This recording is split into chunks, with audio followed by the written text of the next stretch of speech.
the day Louisa Kendrick rode into Caldwell, Kansas, with nothing but a mended saddlebag, a loaded rifle, and a reputation for refusing help from anyone.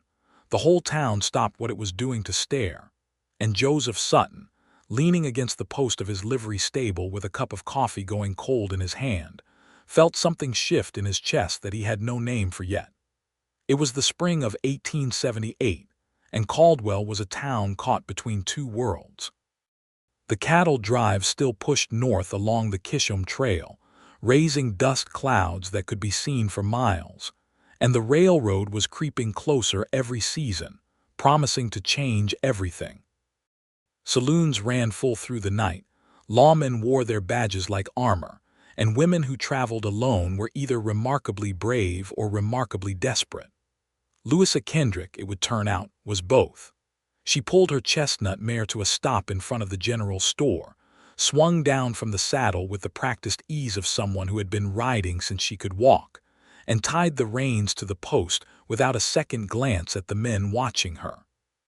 She was 26 years old, with dark auburn hair pinned loosely under a wide-brimmed hat, brown eyes sharp as flint, and a set to her jaw that told anyone paying attention that she was not a woman who welcomed unsolicited opinions.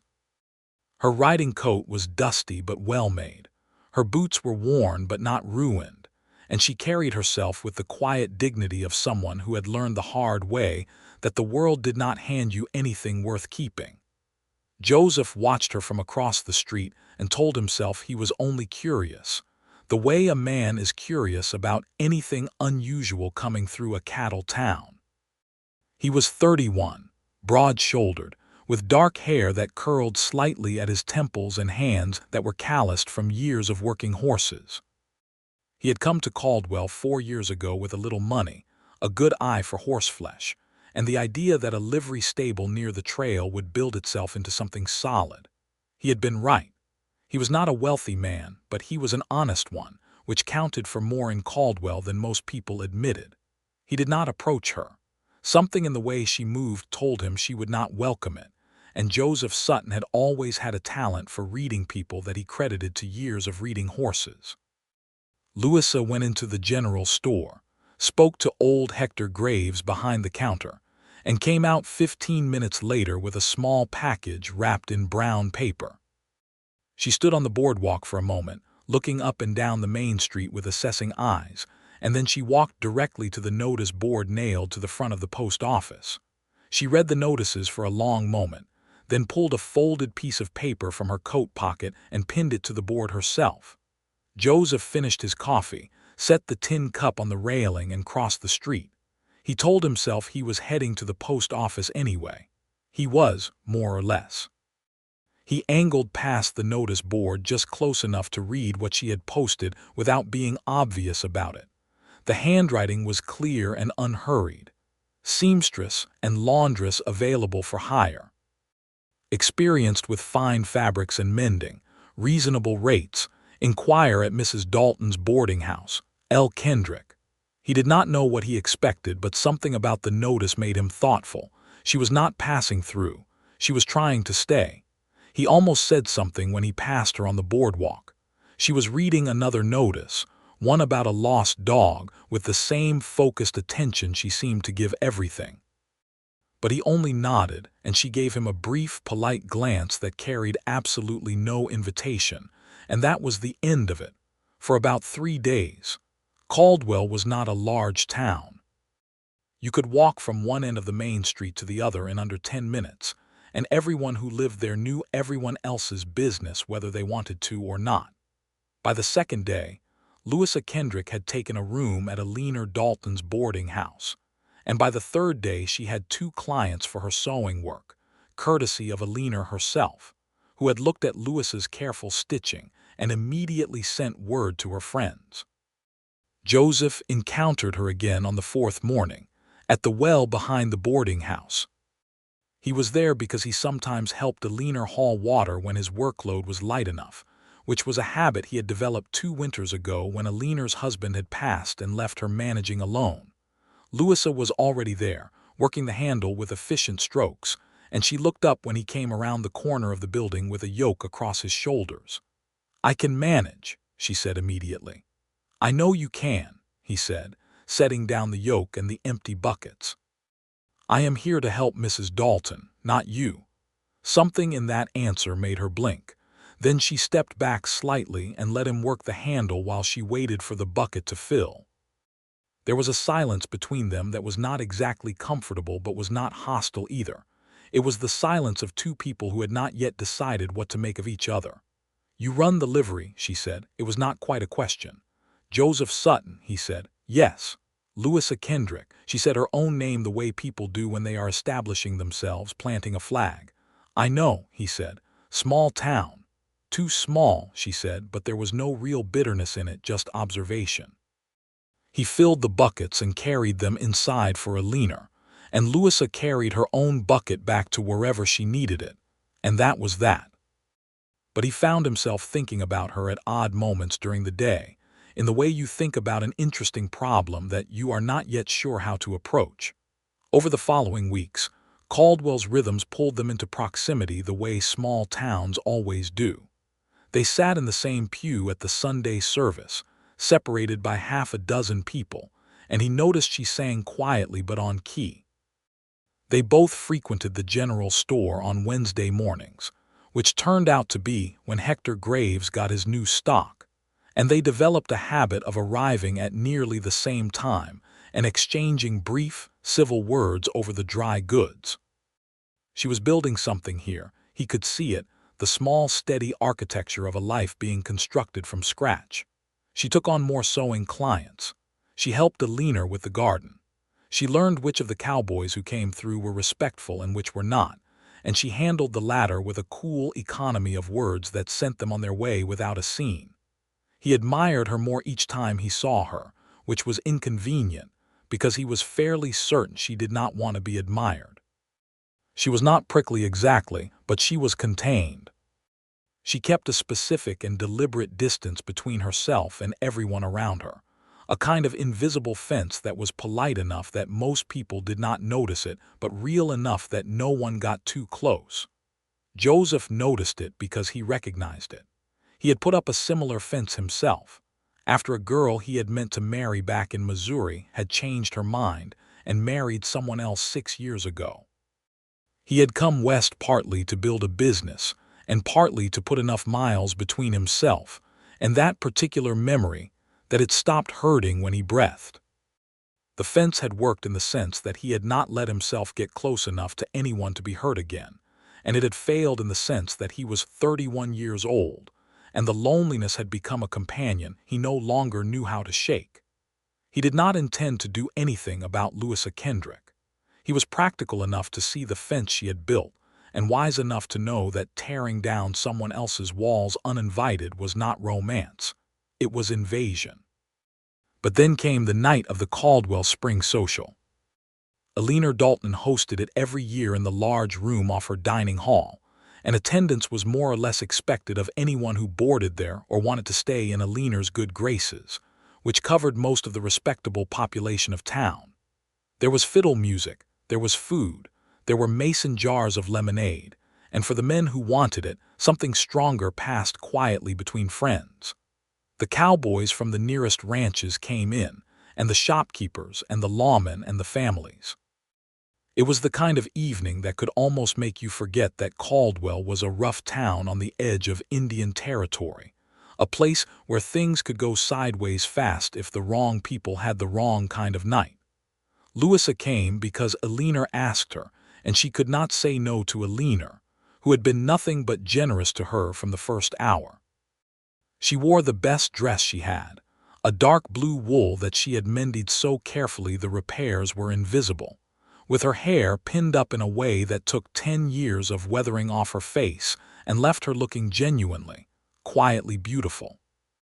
Joseph saw her from across the room and felt the thought form in his mind with the clarity of something that had been true for a while and was only now being admitted. He was in trouble. He talked to other people. He danced once with Eleanor because she asked, and he could not refuse her any more than Louisa could.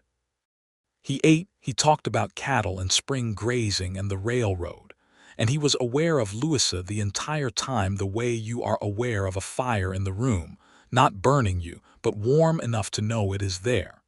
She was doing fine. She talked to the women she knew from her sewing work. She smiled at Aliner's jokes. She accepted a glass of lemonade from young Tommy Graves, who was 17 and clearly smitten in the way only 17-year-old boys can be smitten, which is to say completely and uselessly. She was polite to everyone and close with no one, and at the edge of the evening she was standing near the window looking out at the dark street with an expression that Joseph could only describe as a kind of wistful exhaustion. He walked over. He could not have told you exactly why. He stood beside her at the window for a moment, following her gaze out into the dark. "It is a good evening," he said, which was not brilliant but was something. "It is," she agreed, and then after a pause, "I am not very good at these things. At dances, at being among people," she said, and she sounded like she was admitting something she normally kept to herself. "I am good at working, I am not as good at the other part." "What other part?" "The part where people want things from you," she said. "Their laundry I can manage, their expectations are harder." He understood that more than she could know. "What expectations are they after?" he asked. She gave him a sideways glance that was half amused and half wary. "Most of the women here are wondering when I will find a husband. Most of the men are wondering if they should try to be him." She paused. "No offense." "None taken," he said, and he was surprised to find that he meant it. "I was not wondering that." She studied him more directly now. "What were you wondering?" He considered it honestly. "Whether you were all right," he said. "You looked like someone standing at the edge of a room trying to decide whether to leave." The wariness in her eyes shifted slightly, made room for something that was not quite surprise but was adjacent to it. "That is a fairly accurate description," she said. "You do not have to stay if you do not want to," he said. "Aliner will understand. She knows you came." "I know." She looked back out the window. "I think I will stay a little longer. It would be rude to go so soon." He nodded, and they stood there in a silence that was different from the one at the well. This one was easier. She did not seem to mind him being there, which he counted as something. "Where did you come from?" he asked after a while. "Before Caldwell." "Wichita," she said. "Before that, a town in Texas that is not worth naming." "No family." Her jaw tightened slightly, not in anger but in the way of someone pressing a bruise to gauge how much it still hurts. "My husband died 2 years ago. Fever. We had a small farm south of Wichita. After he passed, the bank decided the mortgage was not in my name and therefore not my problem to inherit, and they were very clear about what that meant." He felt the familiar, dirty weight of that kind of injustice. It was not unusual, which did not make it any less wrong. A widow left with nothing because the law had not bothered to account for her existence as anything other than an extension of her husband. "I am sorry," he said, because he was, and because there was nothing else that covered what he felt about the fact that she had lost her husband and her home in one season and been left to build from rubble. "I did not come here for sympathy," she said, "but not unkindly." "I know," he said. "I meant it anyway." She looked at him again with that assessing quality she brought to everything, like she was measuring something. Then she said, "You are different from what I expected." "What did you expect?" "Someone who wanted something," she said. "I want plenty of things," he said. "I just do not think they are yours to give or withhold." Something in her expression shifted in a way he would not be able to describe later if he tried, only that it was significant and that she glanced away quickly afterward, back out the window, and her fingers tightened slightly around her lemonade glass. "I should circulate," she said after a moment. "You should do whatever you want to do," he said. She smiled then, just slightly, just enough, and walked back into the crowd. Joseph stood at the window for another minute looking out at the dark Caldwell street, listening to the fiddle, and acknowledged to himself that his situation had gotten considerably more complicated. He did not pursue her. He wanted to be clear about that to himself. He did not manufacture reasons to speak to her or contrive situations where they might meet. He simply continued being himself in a town where she also existed. And what happened over the next 6 weeks happened the way most real things happen. slowly and then all at once, through the accumulation of small moments that do not seem important individually but build into something you cannot ignore. She stopped at the livery one morning in April to ask about the soundness of her mare's right front shoe, which had been bothering the horse since the ride up from Wichita. Joseph looked at it, replaced it himself without charging her, and gave her his honest assessment that the horse was good stock, but had been ridden harder than was ideal and could use 2 weeks of light work. She thanked him with the directness she brought to everything, and then, because the morning was fine and neither of them had anywhere pressing to be for an hour, she stayed and watched him work while they talked. He was shoeing a ranch horse, and she sat on a hay bale and asked questions about horses with the curiosity of someone who respected the work and wanted to understand it better. He answered everything honestly and found himself showing her things he would not normally explain to a casual observer: the way the angle of the shoe mattered, how you could read a horse's health in its hooves, the difference between a horse that was sound and a horse that was merely moving. She listened with the same focused attention she gave everything, and when she left she said, "Thank you, Mr. Sutton," and he said, "It is Joseph," and she said, "Thank you, Joseph," and left before he could do anything foolish. 2 days later she brought him a pie. She left it on the railing of the livery with a note that said only for the shoe in that clear, unhurried handwriting. He ate half of it for supper that night and thought about her longer than was reasonable. He repaid the pie with a bag of the good coffee beans from Hector's store, left at a leaner's boarding house with a note that said, "For the company." She acknowledged it the next Wednesday at the general store with a look that was partly embarrassed and partly pleased, and he smiled and did not say anything about it, and they bought their dry goods in a companionable near silence that felt, to both of them, like something they had not had in a long time. In May, one of Caldwell's periodic crises arrived in the form of 3 cowboys from a Texas outfit who rode in wanting trouble and found it in stages.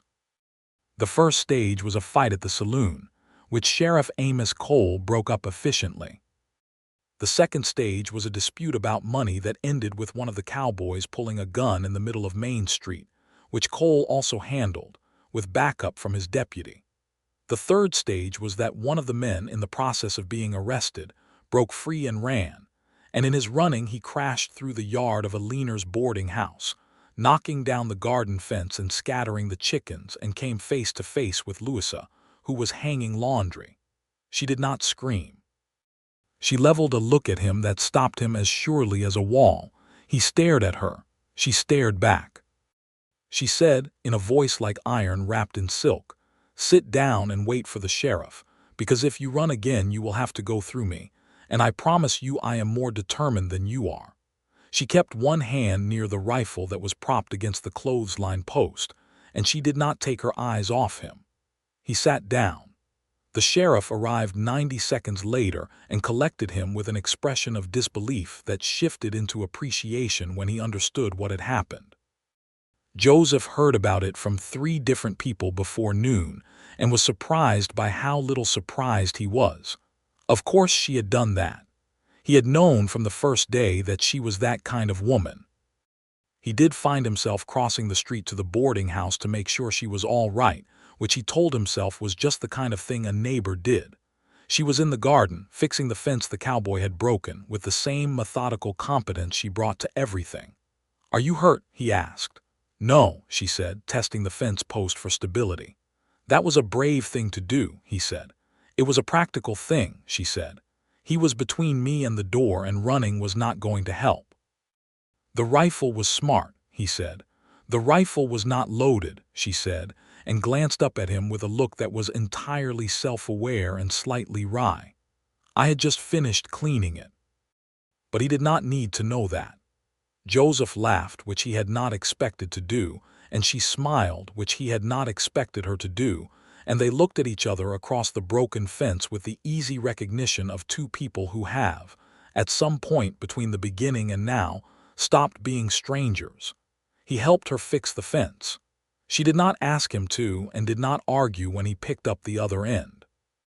They worked together well, handing each other tools without needing to speak, adjusting positions without bumping into each other, and when they were done they sat on the back steps of the boarding house, and a leaner brought them both cold water and looked between them with the soft, knowing expression of a woman who has been watching people for 60 years and knows exactly what she is looking at.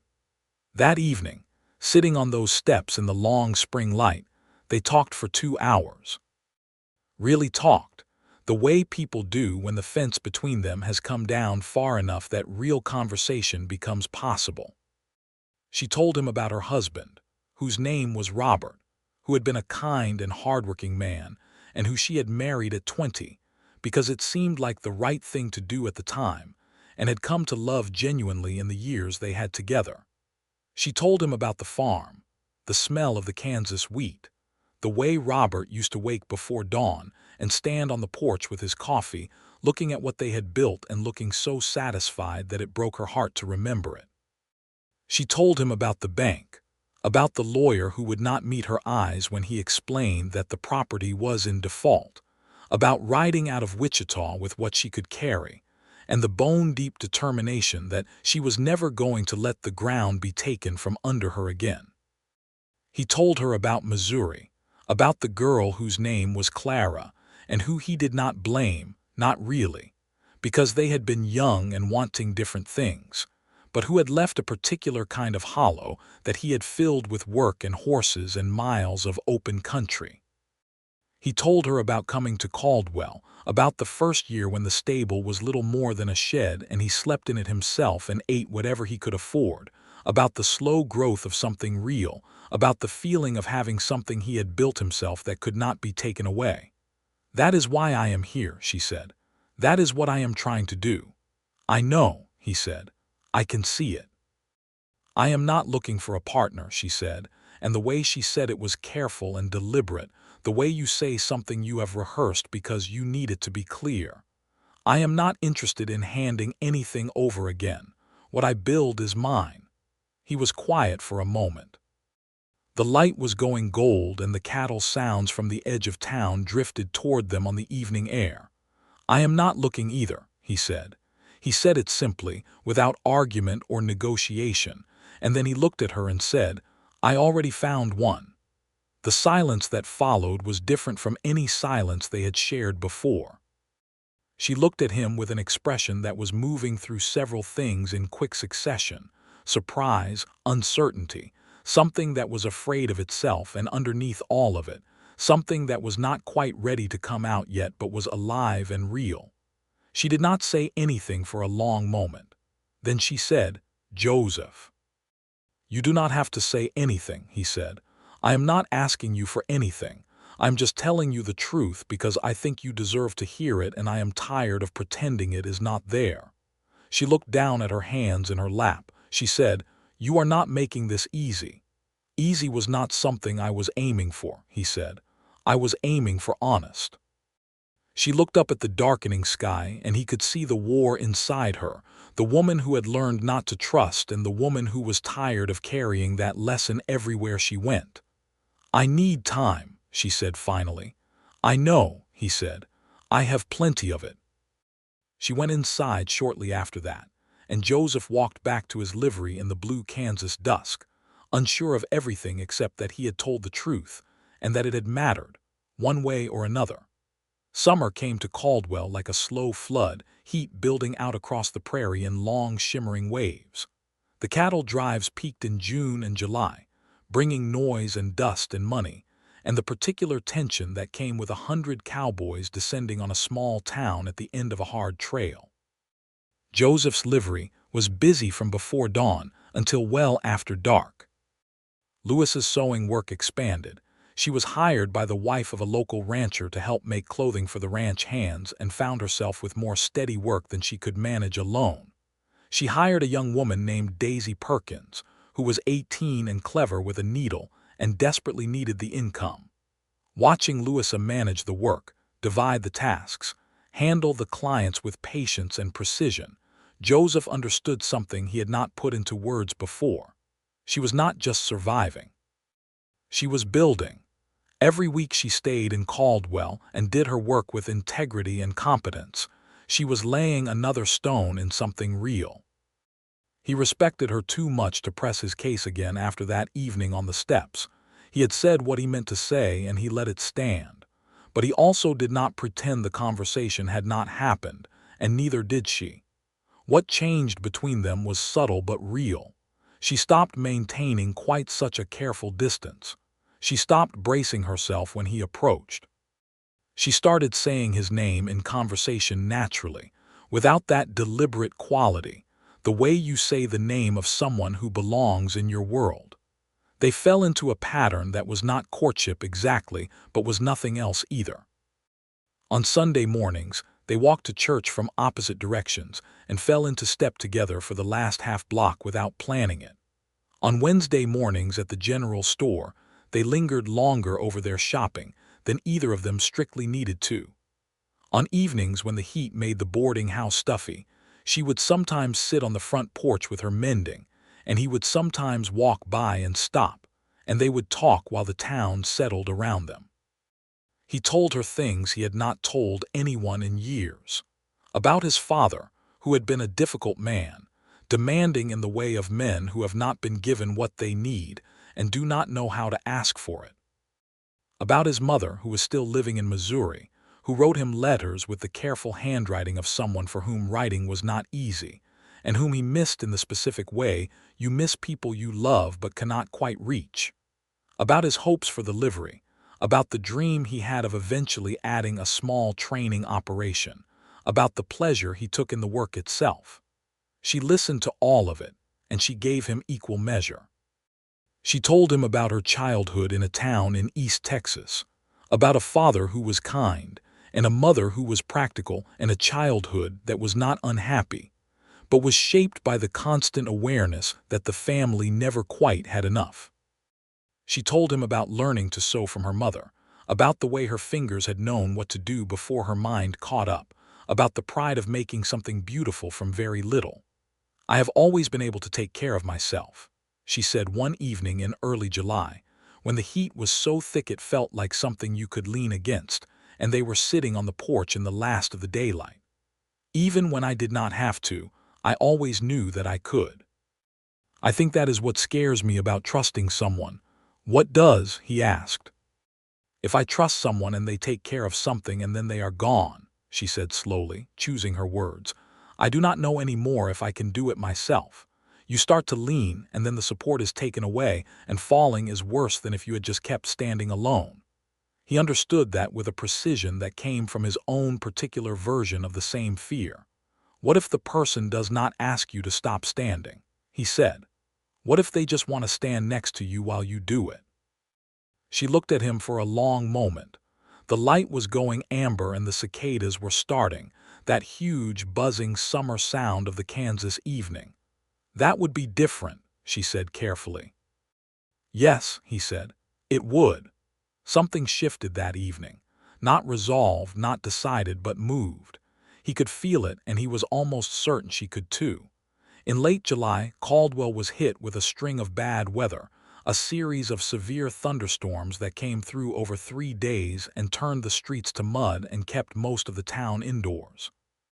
The creek at the north end of town rose dangerously, and a family named Weber, who lived close to the bank, had to be helped to move their belongings to higher ground. Joseph organized the effort, which involved most of the able-bodied men in town and took the better part of a day in pouring rain.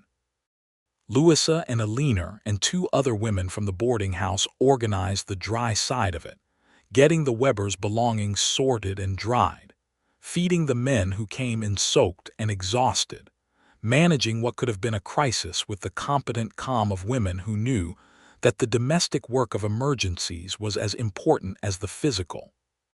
At the end of the second day, when the rain had slowed to a drizzle and the creek was no longer threatening to overflow, the town gathered in the church because it was the largest dry indoor space. Someone had made a great deal of soup. Someone else had brought bread. The piano in the corner was pressed into service, and the evening had that particular quality of shared relief that brings people together in ways normal days do not. Joseph found Louisa near the back of the room, handing soup to old Jim Kavanaugh, who had hurt his knee helping with the Weber's furniture. He waited until she was done, and then he handed her a bowl for herself. She looked at the soup and then at him. "You are always doing things like that," she said. "Like what?" "Noticing," she said. "Noticing when someone needs something and then just doing it without making a production of it." "Is that a complaint?" he asked. "No," she said quietly. "It is not." They sat together on the bench at the back of the church, eating soup while the town around them talked and the rain fell against the windows, and she said, "I think I am afraid." He did not pretend not to understand. "Of what specifically?" She was quiet for a moment. "Of being wrong again. I was not wrong about Robert, he was a good man, but I was wrong about how I thought things worked, about what was mine, about what I could hold on to." She paused. "I was so certain, and then it was all gone so fast." "Being certain again is frightening," he said. "Yes," she said, "because being certain and being wrong is so much harder than never being certain at all." He set his bowl down and looked at her with everything he meant to say right there in his face, unguarded. "I am not certain about many things," he said, "but I am certain about how I feel when I am with you, and I am certain about the kind of man I am, and those two things together are the best offer I know how to make." She looked at him for a long moment, and whatever war had been happening in her eyes since that evening on the steps with the fence, something in it resolved. Not all at once, not dramatically, but like a door that has been stuck slowly giving way. "I know," she said, and she said it like it meant something. He reached over and took her hand, just that, just held it where it lay on the bench between them, and she did not pull it back.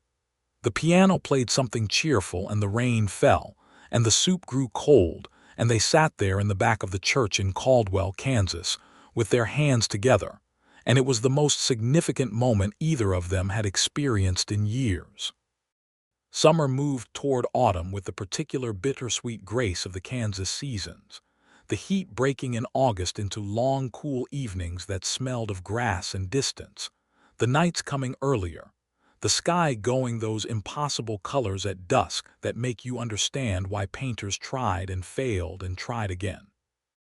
The cattle season was winding down, the last drives coming through, the town beginning to settle into its quieter autumn self.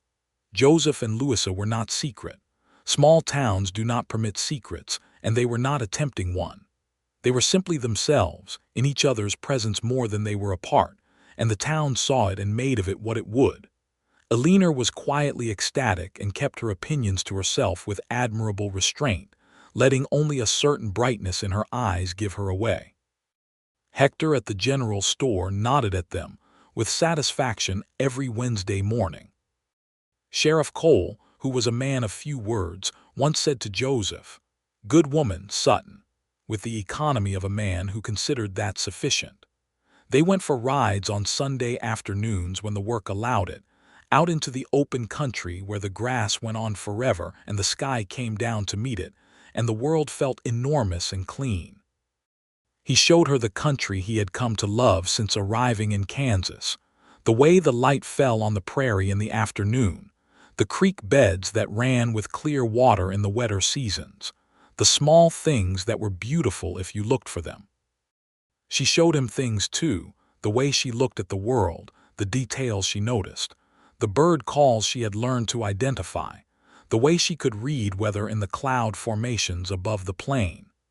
She had a gift for being present in a place that he found extraordinary, a quality of attention that made everything she looked at seem worth looking at.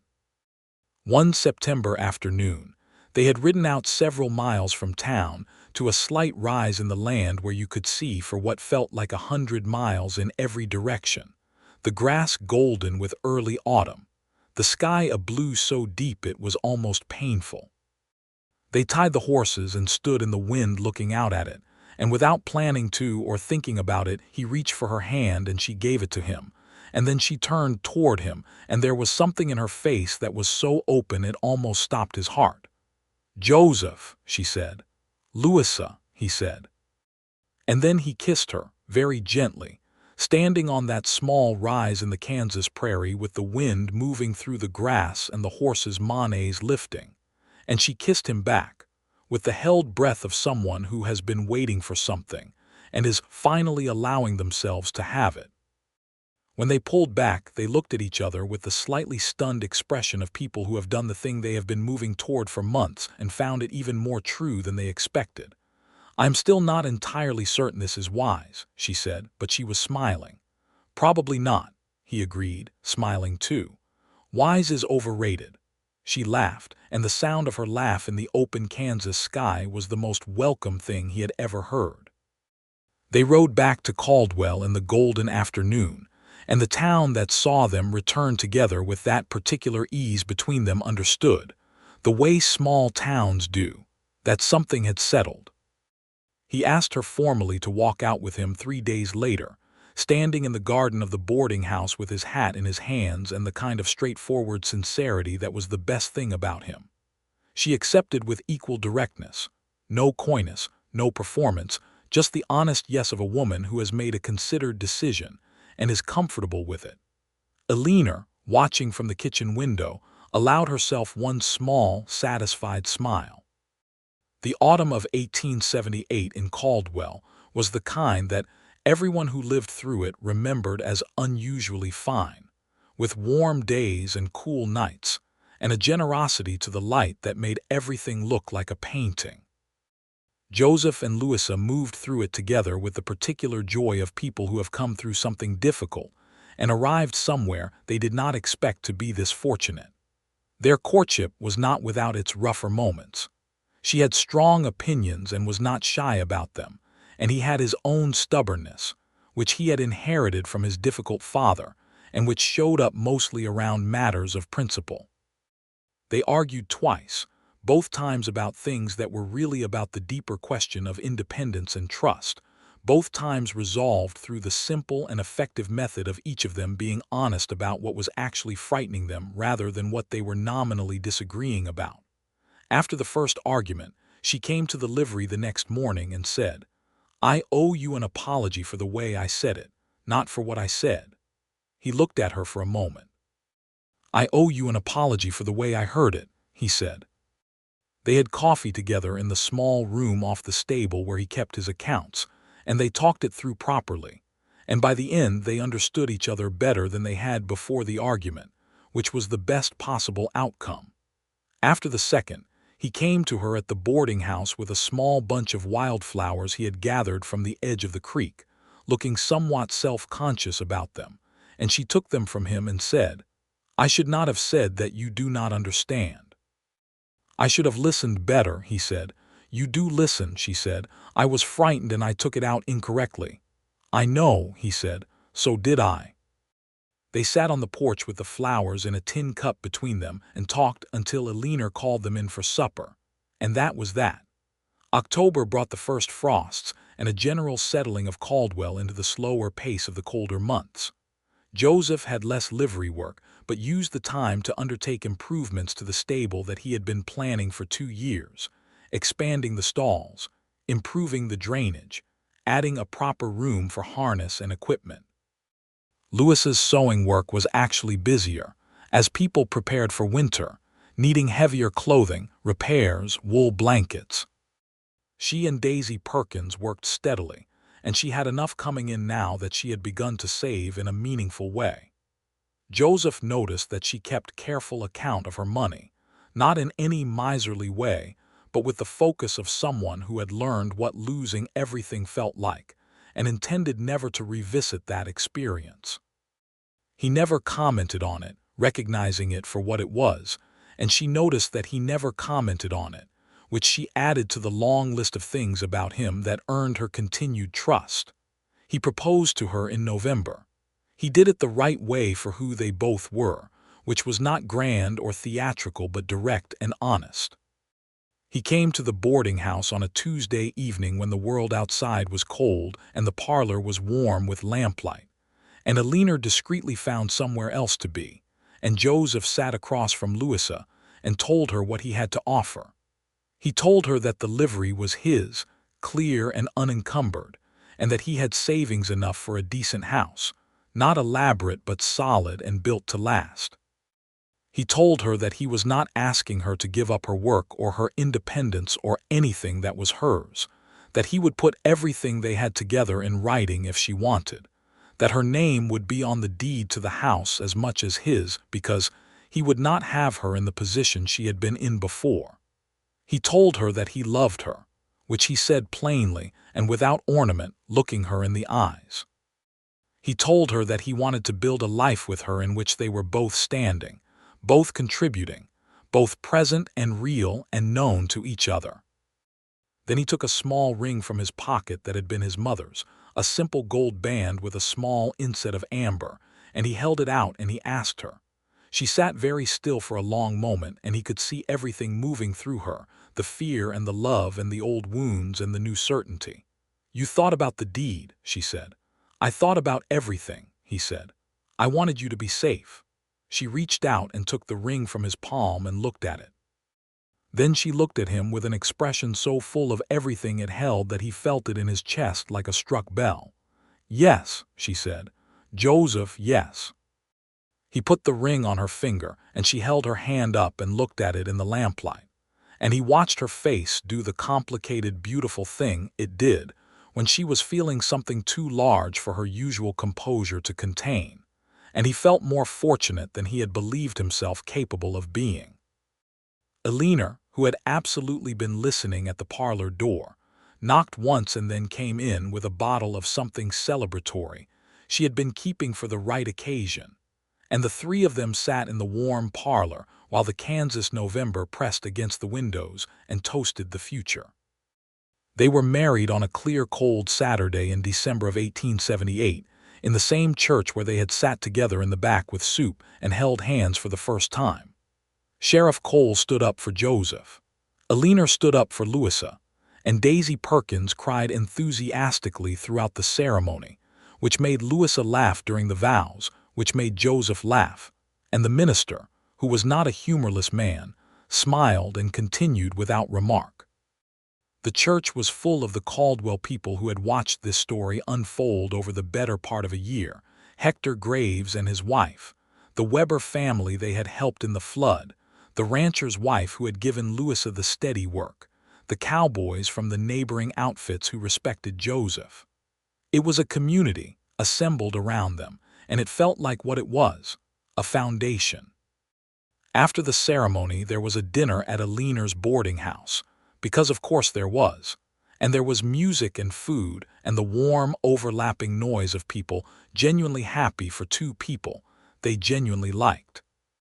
Louisa wore a dress she had made herself in the week since the engagement, cream-colored with small embroidered details at the collar and cuffs, and she looked more beautiful than Joseph had words for, which he told her in approximately those terms. And she told him he looked very fine in his good suit, which he was wearing for only the second time in his adult life. They moved into the house he had bought and begun furnishing in the weeks before the wedding, a solid two-room house at the edge of town that they would expand as they needed to. She brought her sewing things, her carefully maintained tools, her books, the small collection of objects that had traveled with her from Wichita and from Texas before that, the pieces of a life carried forward. He brought his own few things, and together they arranged and rearranged until the house felt not like his or hers but like theirs.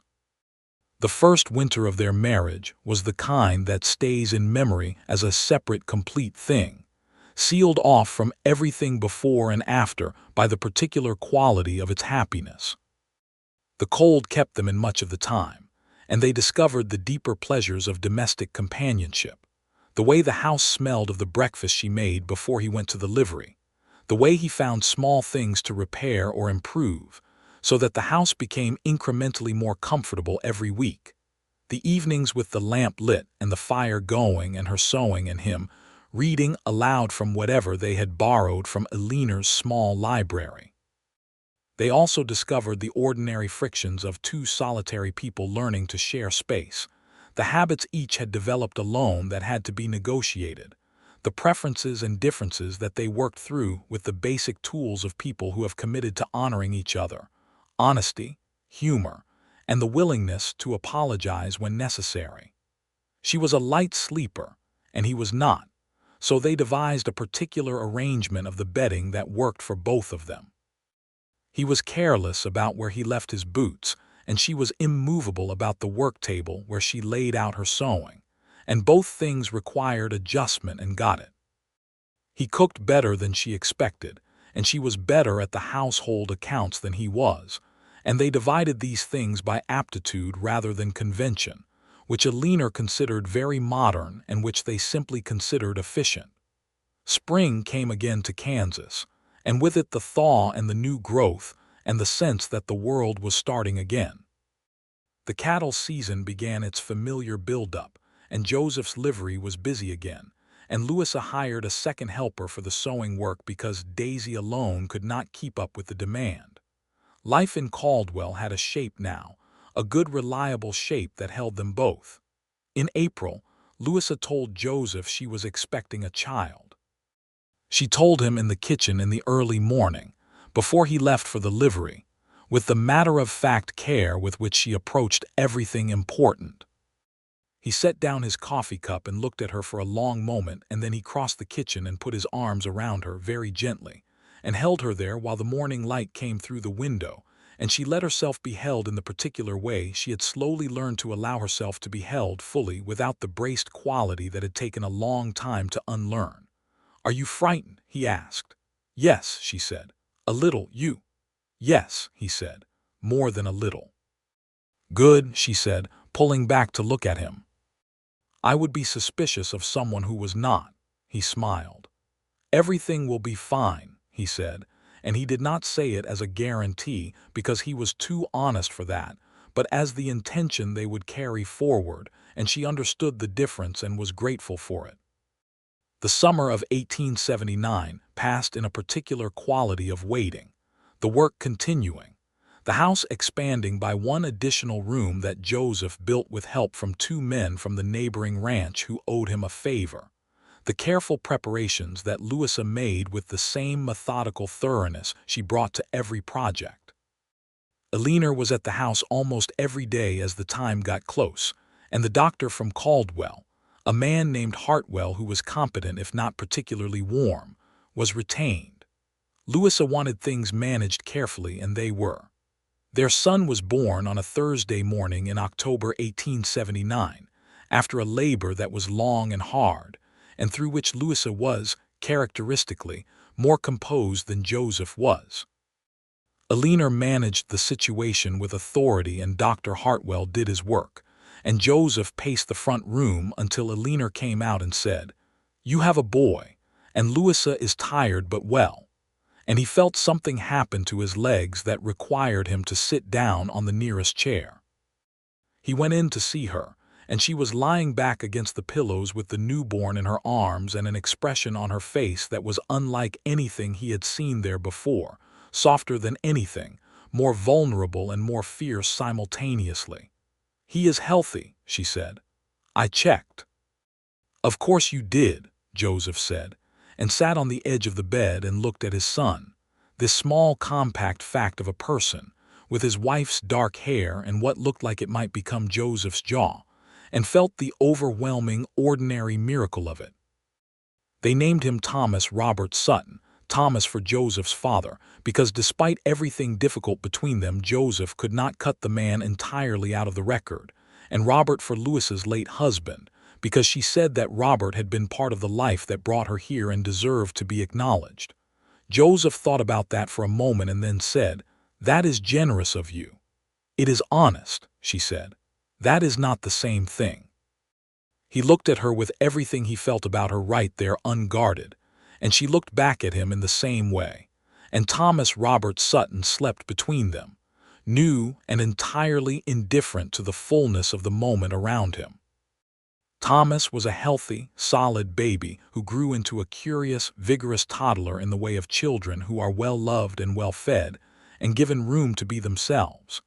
He had his father's steadiness and his mother's intensity of focus, and he was fascinated by everything: the horses at the livery, the bolts of fabric at his mother's work table, the chickens in Alina's yard, the vast open sky over Caldwell that seemed to particularly hold his attention. The years moved through Caldwell with the rhythm of a life that was full. Joseph's livery continued to grow, and in 1880 he added the training operation he had been planning, taking on young horses that needed handling and working with them patiently through the techniques he had been developing over years. It became known in the region that Sutton at the Caldwell livery would give you an honest assessment and a well-trained horse, which was worth more than the alternatives, and the business reflected this. Louisa's sewing operation had evolved into something she was genuinely proud of. She had 2 steady helpers and a client list that extended beyond Caldwell to the outlying ranches. She had saved enough to purchase the better equipment she needed, and she had negotiated with Hector's supplier for better pricing on her materials, which Hector initially resisted and then accepted because Louisa's arguments were always sensible, and she always followed through on what she promised. She was known in Caldwell as someone you could rely on, which was the reputation she had set out to build and had earned through 2 years of consistent behavior. The early wariness people had felt around her, that slight reserve in the face of her self-sufficiency, had transformed into a warm respect. She served on the committee that organized the town's annual events. She helped coordinate care for families during the difficult winter of 1880, when the weather was brutal and the cattle losses were significant and several of the smaller outfits nearly went under. She and Joseph were known as a pair in the particular way of couples who are distinct and strong individually, but clearly better together. 2 people who have figured out how to stand side by side without either diminishing the other. Eleanor said once, with the authority of a woman who had seen every variation of human partnership in 60 years, that she had seen very few marriages that were more genuinely equal, and that equality, she said, was the only thing that lasted. In 1881, Caldwell was undergoing changes that reflected the changing territory. The cattle trail traffic was shifting as the railroad expanded and the routes changed. The town itself was growing, new buildings going up, new families arriving, the rough edge of the frontier town softening slowly into something more settled. There were disputes about land, about water rights, about the edges of Indian territory and the constant pressure against those edges. That was one of the grinding injustices of the era. The systematic displacement of people from land they had lived on for generations, moved by law and by force, and by the indifference of a government that found it convenient. Joseph and Louisa talked about it, because they both knew what it meant to have land taken, and they could not look at what was being done to the native people of the territory with anything but discomfort, even if they had no power to change it. What they could do and did was to be fair and decent in their own dealings with everyone who came through Caldwell regardless of who they were, which was not nothing, and which mattered more than it might seem in a town where the air could sometimes feel charged with the particular ugliness of prejudice. Thomas was 2 years old, then 3, then 4, growing steadily and comprehensively into his own person. He wanted to be at the livery with his father every waking moment, which Joseph managed by bringing him along in the mornings and letting him watch from a safe distance while he worked, explaining what he was doing in the patient, detailed way he brought to all instruction. Thomas absorbed it with an attention span that impressed everyone who observed it. He also wanted to be at the sewing table with his mother, which Louisa managed by giving him small tasks within his ability, untangling thread, sorting buttons, holding things in place, so that he was helping rather than simply watching, which he preferred. Eleanor Dalton turned 63 in 1881 and was slowing down in ways she resisted acknowledging, but that were obvious to everyone who cared about her. Louisa noticed before Joseph did, because she saw Eleanor daily and could track the changes. She began quietly adding to what she did for Eleanor, managing more of the boarding house's administrative work, making sure Eleanor rested in the afternoons, cooking dinner at the boarding house 3 nights a week rather than 1. Eleanor resisted for about a week and then, with the grace of a woman who knows when to accept things, let herself be helped. "You are doing the thing you hate having done to you," she told Louisa one afternoon, with the directness that was Alina's own particular gift. "Yes," Louisa said, "but I know what it means when it is done right." Alina patted her hand and said nothing else, because that was sufficient. In the winter of 1882, when Thomas was 3 years old and had recently added an impressive vocabulary and a disturbing ability to find and open any door that was meant to be closed, Louisa told Joseph she was expecting their second child. She told him in the same kitchen, in the same early morning light, with the same matter-of-fact care. He looked at her over his coffee cup and then set it down and said, "How are you feeling?" "Like the beginning of the last time," she said, "but I know what it is now, so it is less alarming." "Is there anything you need?"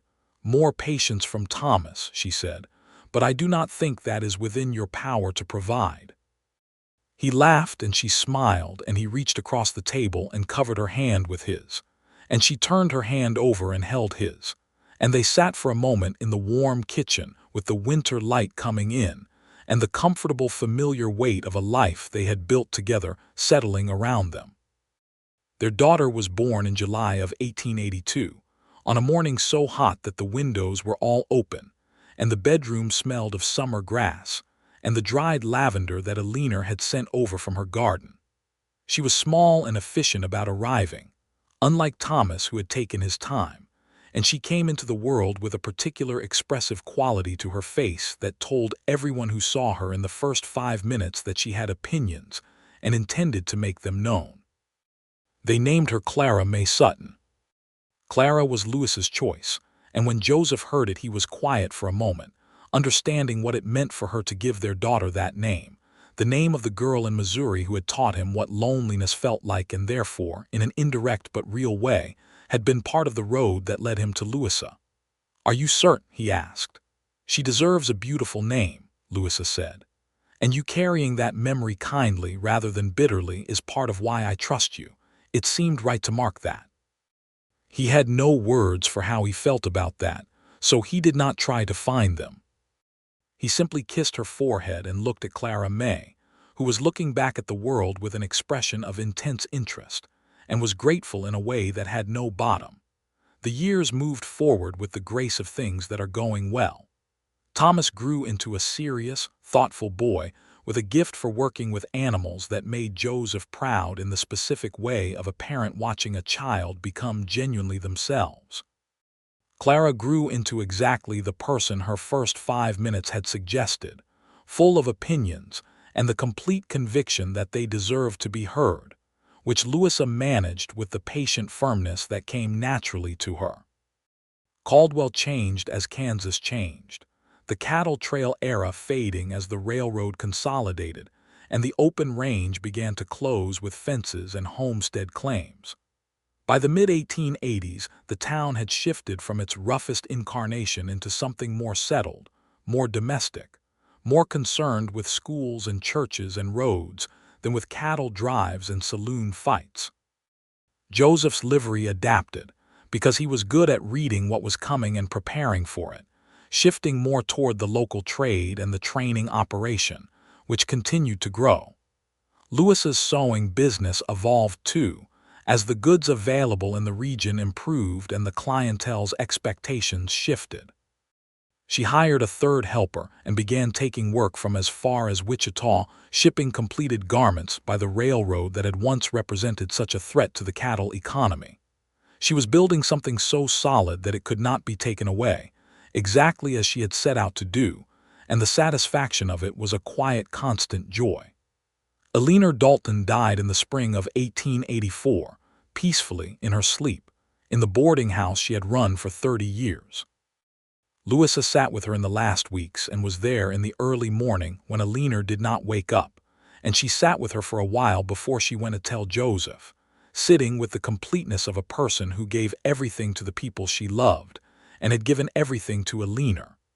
Joseph came and held her, and she let herself grieve fully, which she had learned by now was not weakness, but the only honest response to losing someone who had mattered. The town mourned Alina widely and genuinely, and at the service, Louisa spoke briefly about her, saying that Eleanor Dalton had understood what it meant to give someone a place to stand when they had none, and that there was no greater generosity, and there was nothing she could say to adequately account for it. Eleanor left the boarding house to Louisa in her will, which surprised most of the town and surprised Louisa not at all, because Eleanor had told her about it 6 months before she died, and she had tried to refuse, and Eleanor had said, in that definitive way, "You will do more good with it than anyone else I know. Do not argue with me, Louisa. I have always been right about everything," which she had.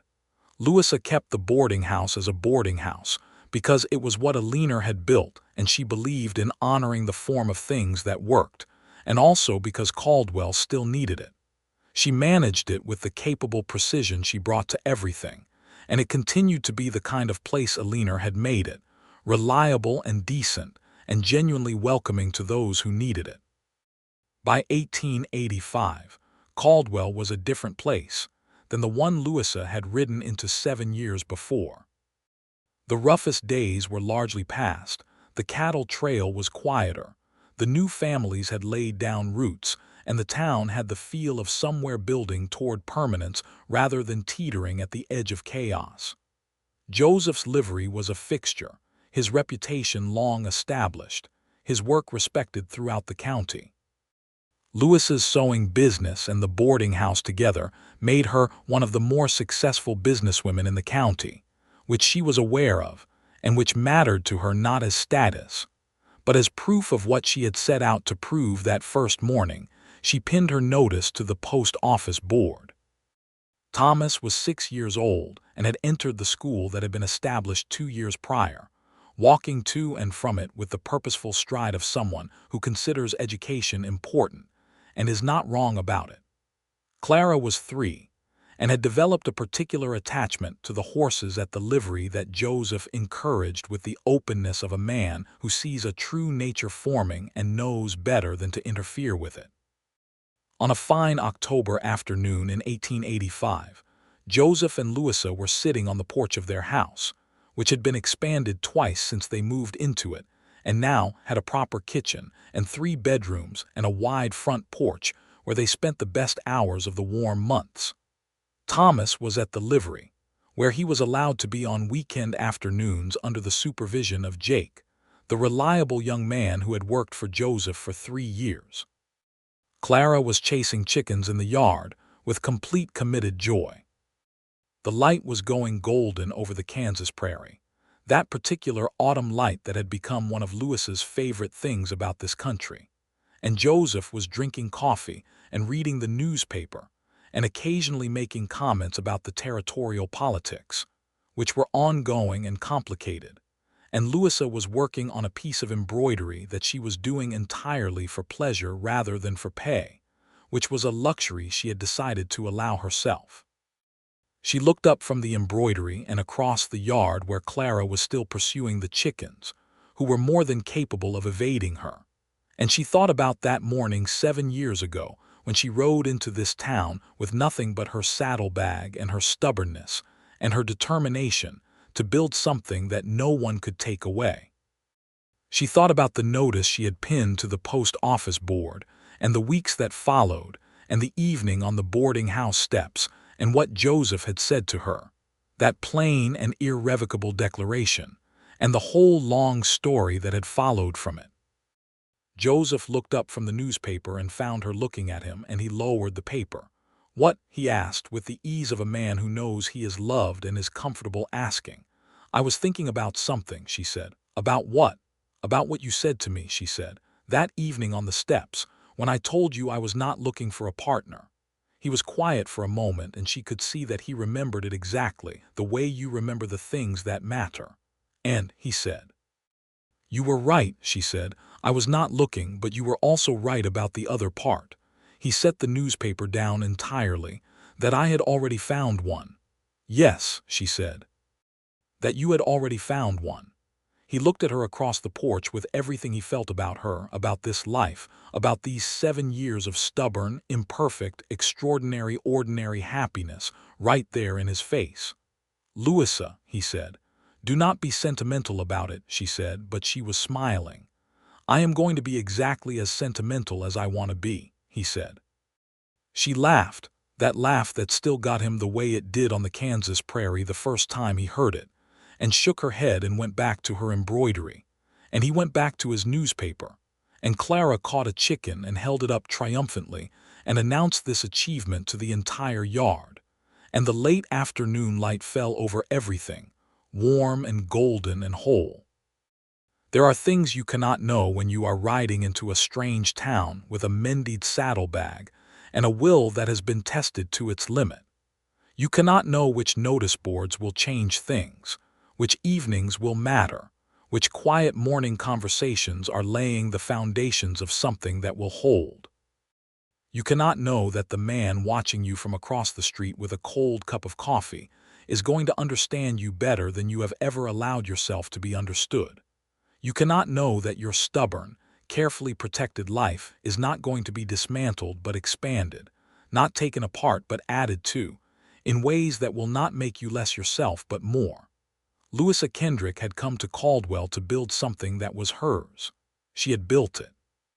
She had also, in the way of real things that are built right, built something that was larger than what she could have constructed alone, not because she needed someone else to build it, but because building alongside someone who respected the work and respected the builder made the thing itself greater. The boarding house would stand for another 30 years, passed eventually to Thomas Sutton, who had his mother's gift for management and his father's talent for reading what people needed. The livery and training operation would become a working ranch when Thomas was old enough to take it further than Joseph had dreamed, carrying the Sutton name into a new century. Clara would grow up to be exactly the person her first 5 minutes predicted, loud with opinions and brilliant with horses, and married eventually to a rancher's son from 3 counties over who was the only man she ever met who could hold his own in an argument with her, which Joseph considered his most important qualification. Aliner's boarding house would become, under Louisa's care, exactly what Aliner had intended, a place in Caldwell where people who needed a beginning could find one, which was its own kind of continuity and its own kind of legacy. But all of that was ahead of them on that October afternoon, and they did not know it yet, and they did not need to. What they had was the porch and the light and the child triumphant in the yard and the newspaper and the embroidery, and all the regular daily contents of a life being lived fully and without apology. Joseph folded the newspaper and stood up and went to stand beside Louisa's chair, and she looked up at him. "The light is nice right now," he said. "I know," she said. "Come and look at it properly," he said. She set down the embroidery and stood and came to stand beside him at the porch rail, and he put his arm around her and she leaned into him with the ease of long practice and the warmth of something that had never stopped being true, and they looked out at the Kansas evening together, the light going pink and amber over the prairie, the chickens settling, Clara running back toward the house with grass in her hair and joy on her face. The town of Caldwell laid out in the distance with its lights beginning to come on one by one in the early dusk. "We did all right," she said. "We did better than all right," he said. She turned her face up to look at him, and he looked down at her, and the 7 years between that dusty first morning and this golden evening were right there between them, compressed into the particular weight of a life that had been chosen and built and lived. "Yes," she said, and settled more comfortably into his side. "We did." The prairie held the last of the light, and the stars were beginning above them, and the night came in gently over everything, warm and complete and full.